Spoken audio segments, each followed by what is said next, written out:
tous, nous nous retrouvons aujourd'hui pour évoquer la vie d'un scientifique finalement assez peu connu. Cette vidéo est un peu particulière puisque nous la tournons totalement à distance, d'où l'absence de masque. Emily aussi est chez elle. Bonjour tout le monde. Nous allons donc nous intéresser à Jon Snow. Tu veux parler du personnage de Game of Thrones, Lily? Génial! Ah, Jon Snow. Non, pas vraiment. À vrai dire, nous pourrions certainement trouver quelque chose à dire sur ce personnage de fiction, mais là, il s'agit de Jon Snow. J-O-H-N et pas J-O-N comme dans la série. Ah, c'est un homonyme. J'avoue que je ne le connais pas. Tu connais sûrement le choléra. Ah oui, cette maladie qui mène à la déshydratation et souvent à la mort. Je crois qu'elle se transmet par l'eau. Tu as totalement raison, mais quelques mots d'abord sur Jon Snow lui-même. C'était un médecin britannique, né à York en 1813 dans une famille pauvre. Il a commencé son apprentissage à 14 ans chez un chirurgien apothicaire et a été diplômé de l'Université de Londres en 1844 avec le titre de docteur en médecine. Il a commencé tôt, dis donc. Tu parlais du choléra tout à l'heure. C'était son domaine de recherche? À vrai dire, il s'est surtout intéressé à l'anesthésie au départ. C'était un domaine en plein essor à l'époque. Il a travaillé sur l'éther et le chloroforme.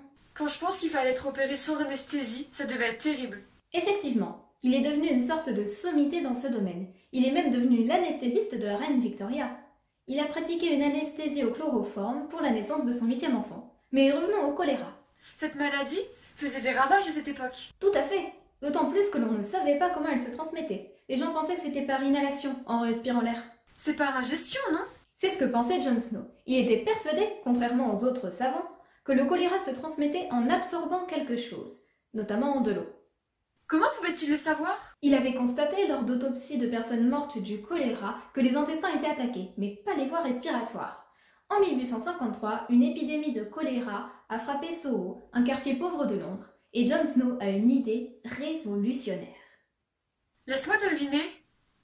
Il a cherché d'où venait cette maladie. C'est un peu ça, oui. Il a effectué une étude statistique. Il a répertorié les lieux de résidence et de travail des 578 victimes.